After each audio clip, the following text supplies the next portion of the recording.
அல்லாஹ் தஆலா திருமறை குர்ஆனிலே சொல்லுகிறான். மூசா நபியினுடைய வரலாறுகளை சொல்லிக் கொண்டு வரும்போது சொல்லுகிறான், லா யுஃப்லிஹு ஸாஹிரு ஹைது அத்தா, சூனியக்காரன் எந்த விதத்தில் வந்தாலும் வெற்றி பெற மாட்டான்.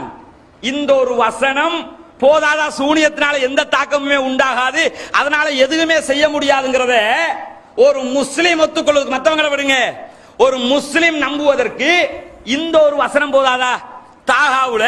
தாகா என்ற அத்தியாயத்தில் 69வது வசனம் அல்லாஹ் என்ன சொல்லி காட்டுறான்? லா யுஃப்லிஹு ஸாஹிரு ஹைசு அத்தா, சூனியக்காரன் எந்த விதத்துல வந்தாலும் அவனுக்கு வெற்றி கிடைக்காது.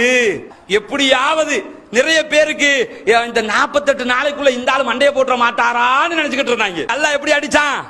எல்லாவற்றையும் படைத்து கண்காணிக்கக்கூடிய ரப்பு அவன். இது இல்லை என்பதை திரும்பவும் ஒரு முறை நிரூபித்து காட்டினான். திருமறை குர்ஆனிலே அல்லாஹ் நபிகள் பெருமானார் ஸல்லல்லாஹு அலைஹி வஸல்லம் அவர்கள் சொல்கிறார்கள், லா யதுகுலுல் ஜன்னத ஆகுன், அஹமதிலே வரக்கூடிய ஹதீஸ்ல நபிகள் நாயகம் சொல்கிறார், வலா முஃமினும் பிசிஹ்ரின், எவன் ஒருவன் சூனியத்தினால் பாதிப்பு ஏற்படும் என்று சூனியத்தை உண்மைப்படுத்துகிறானோ அவன் சொர்க்கமே நுழைய மாட்டான். ரசூலுல்லாஹ் சொல்றாங்க, சூனியத்தினால பாதிப்பு வரும் என்று யாராவது நினைச்சா அவங்களுடைய தங்குமிடம் எது? நரகம் தான் தங்குமிடம். சொர்க்கம் கிடைக்குமா? சொர்க்கம் கிடையாது. நாம நினைப்போம், எவ்வளவு பெரிய ஆலிம்சா, எத்தனை வருஷமா பேசுறாரு, என்னமா குர்ஆன் சொல்றாரு, இவர் தானே சூனியத்தினால பாதிப்பு வரும்ங்கிறாரு, அது எப்படி பொய்யான்னு நினைக்கிறோம்ல. இவர் சொல்றத நாம பார்க்கணுமா, அல்லாஹ் சொல்றத பார்க்கணுமா? அல்லாஹ் என்ன சொல்ற, நபி அல்லாஹ்வுடைய தூதர் என்ன சொல்றாங்க? சூனியத்தினால பாதிப்பு வரும் என்று யாராவது நம்பினால் அவன் சுவனம் நுழைய மாட்டானுங்கிறாங்க. அல்லாஹ் என்ன சொல்றான்? சூனியக்காரன் எப்படி வந்தாலும் அவன் வெற்றி பெற மாட்டானுங்கிறான். இந்த ரெண்டு வசனங்களும் எதை நமக்கு உணர்த்துகிறது? இதனால ஒண்ணுமே செய்ய முடியாது, இதனால எந்த பாதிப்பையும் உண்டாக்க முடியாது, யாருக்கும் எதுவும் நடக்காது. இது தெளிவாக உணர்த்தும் போது இதுல சர்ச்சைப்பட வேண்டிய அவசியம் இருக்குதா? இல்ல.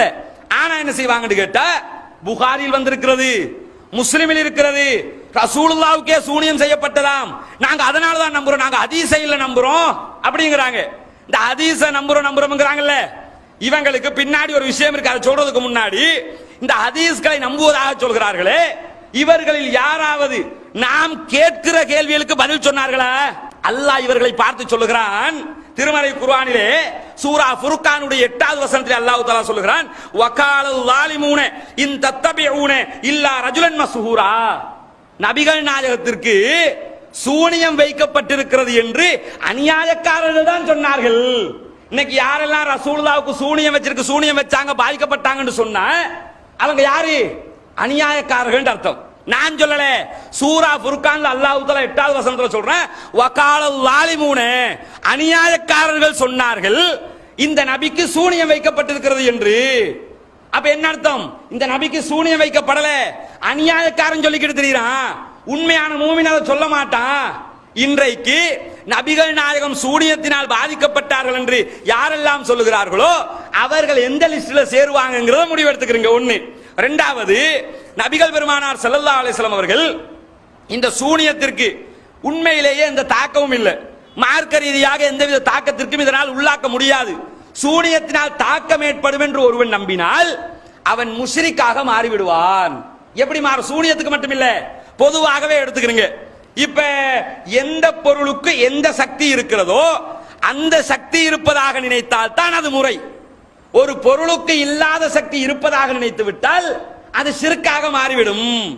50 லட்சம் தருவேன் என்று சவால் விடுத்தது இன்றைக்கு எந்த அளவுக்கு மாற்றத்தை உண்டாக்கி இருக்கிறது என்றால், உண்மையிலேயே சூனியம் இன்னொன்று இருக்குமாக இருந்தா இப்படி ஒருவன் தைரியமாக இப்படி ஒரு சவாலை விடலாமா? இந்த ஒரு சிம்பாலிக்கா யோசிச்சு இஸ்லாத்துக்குள் நுழைந்தவர்கள் நிறைய பேர், தௌஹீதை ஏற்றுக்கொண்டவர்கள் நிறைய பேர், இந்த சூனியத்தினால பில்லியினால மந்திரம் பேய் விசாசு இருக்குன்னு சொல்லி நம்பிக்கிட்டு வாழ்க்கையை தொலைத்தவர்கள் லட்சம் பேர் இருக்கிறார்கள்.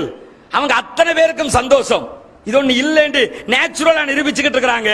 புகாரி இமாமுக்கு தெரியாத அவங்களுக்கு தெரிஞ்சிருச்சுன்னு கேட்கிறோமே, இது அதிமேதாவித்தனம் இல்லையா? பார்த்த புகாரி இமாம் ஹதீஸ்னு வந்ததுனால பதிவு செஞ்சுட்டு போயிருப்பாரு. பார்க்கிறோம் அது ஹதீஸ் இல்லைன்னு விளங்குது. தூக்கி குர்ஆனா, இது புகாரி கிதாபு தானே, அல்லாஹ் குர்ஆன நபிகள் நாயகம் உயிரோடு இருக்கும் போதே இதுதான் குர்ஆன் போயிட்டாங்க. இப்ப அதுல ஒரு வசனத்தை தூக்குங்க சொன்னா தான் பிரச்சனை. நபிகள் நாயகம் முடிவெடுத்தாங்க, புகாரி கிதாப நபிகள் நாயகம் முடிவெடுத்தாங்களா? புகாரி உங்களோட கிதாபை கொண்டு வாங்க, எல்லாத்துக்கும் சொல்லுங்க, ரெஃபரன்ஸ் பார்க்கிறேன், எல்லாம் ஓகேன்னு ரசூலுல்லாஹ் சொன்னாங்களா? முஸ்லிம் உங்களோட கிதாபை கொண்டு வாங்க, எல்லாத்தையும் பார்த்தாங்களா?